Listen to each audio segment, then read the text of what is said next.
morning, everyone. Again, we find ourselves in the hospital in the middle of the night with another example of our brave officers out there fighting crime, keeping New Yorkers safe. And it's by the grace of God that we are not about to start planning for a second funeral in 1 month. The following information is extremely preliminary, as this incident is about 3 hours old. What we have tonight is 2 police officers and a sergeant assigned to the 81st Precinct on patrol in an unmarked car, together in uniform. At approximately 11:11 p.m., near the corner of Madison and Broadway in the 83rd Precinct, which is approximately 4 to 5 blocks away, there is a report of shots fired.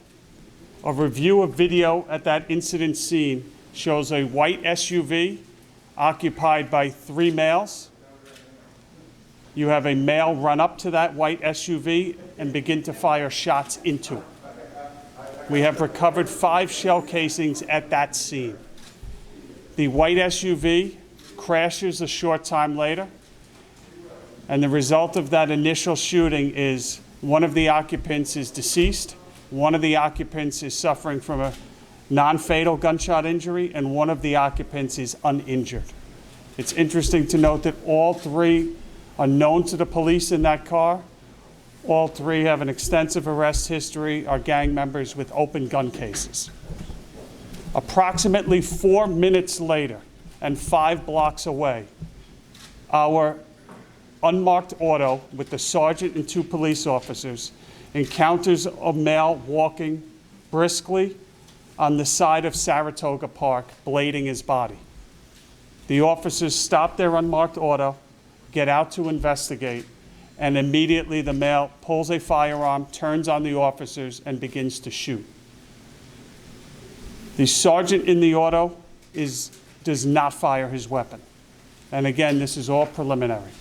One of the officers fires 12 rounds. One of the officers fires 9 rounds. The officer that fires 9 rounds, and we are not identifying him at this time as we complete notifications, is struck, we believe, 3 times. Once in the vest, which thank God stops the round. Chief Harrison will show you where it's struck.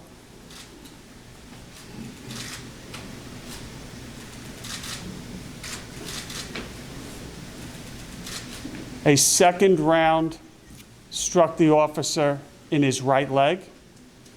A third round struck the officer in the buttocks.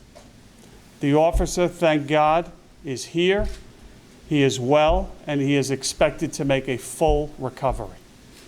The perpetrator in this case was struck 1 time, also in the leg. He was apprehended at the scene. He is a 26-year-old male. He is a known gang member to the NYPD, and at the scene was recovered a firearm. Chief Essick will show you the picture of the firearm that he held.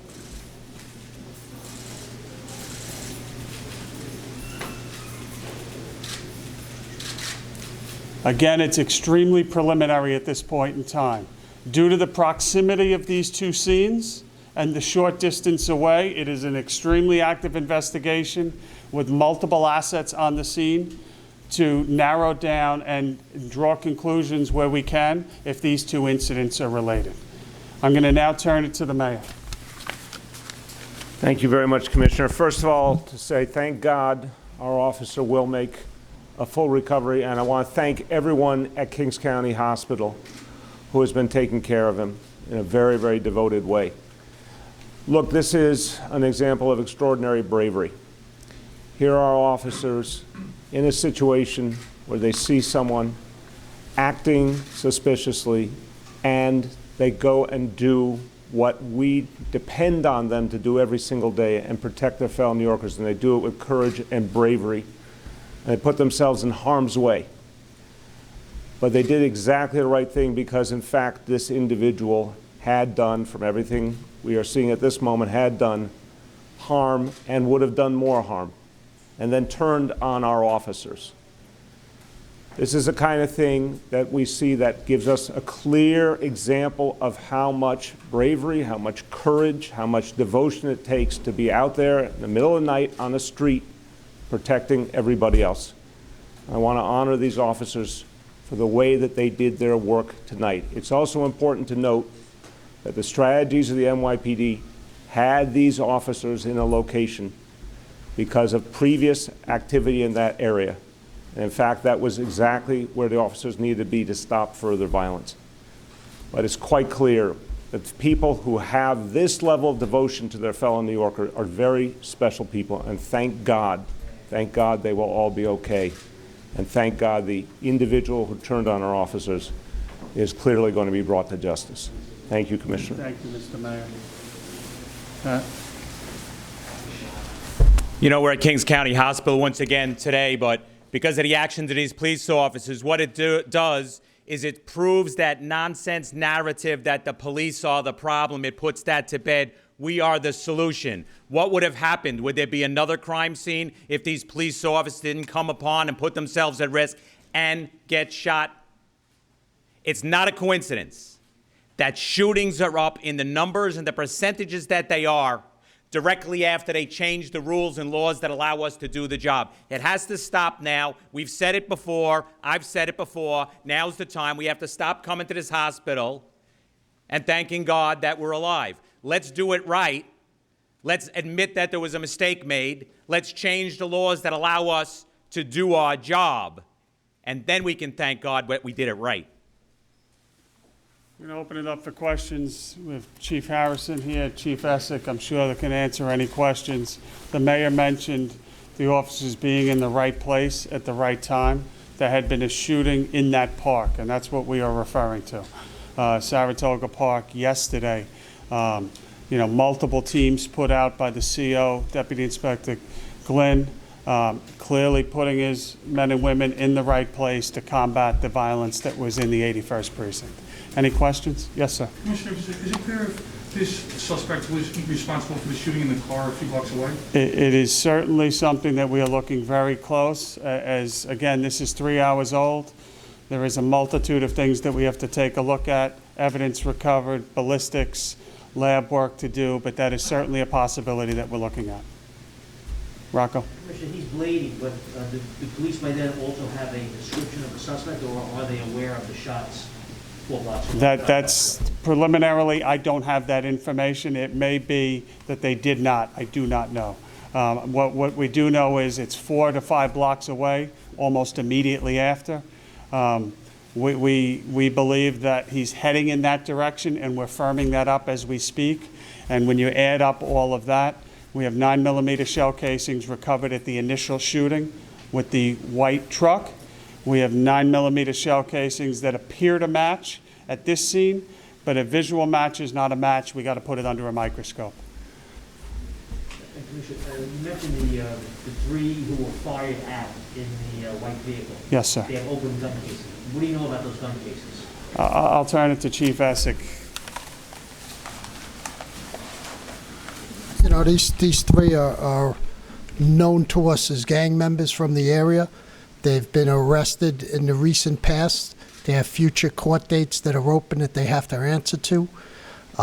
Their court dates are in the future after the summer. So we're looking for them to answer these. But this happens all too often. We're seeing gang members involved in shootings who have open gun cases.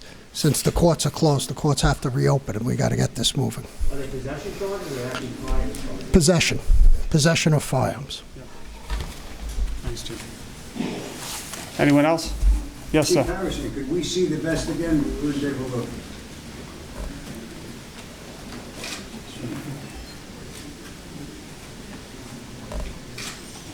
Chief, is that the front or the back? Just the back of the vest. So the bullet that penetrated that vest has been taken out. It will now be compared to conclusively determine that it came from the perpetrator's gun. Commissioner, any indication that this is part of a larger gang dispute in the area? Chief Essick. Yeah, we're investigating in the last few days multiple shootings in the area. When we see this, it's always gang members involved. We know the gangs who are involved.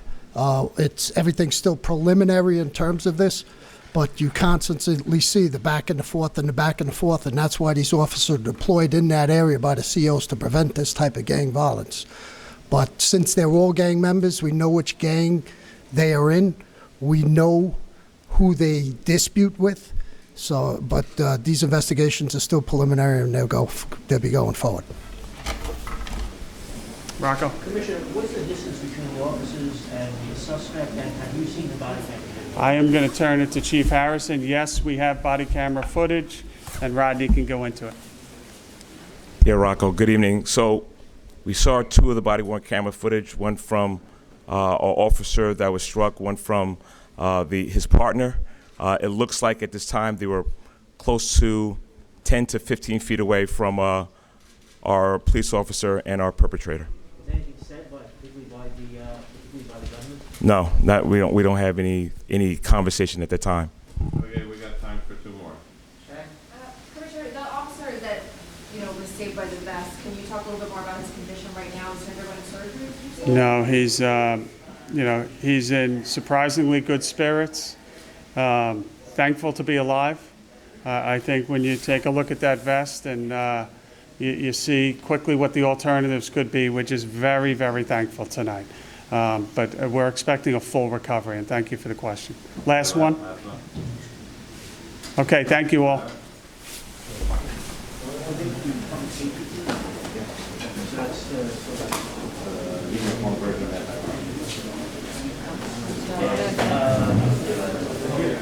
Where's he shot again? You did his 3 shots, right? All right.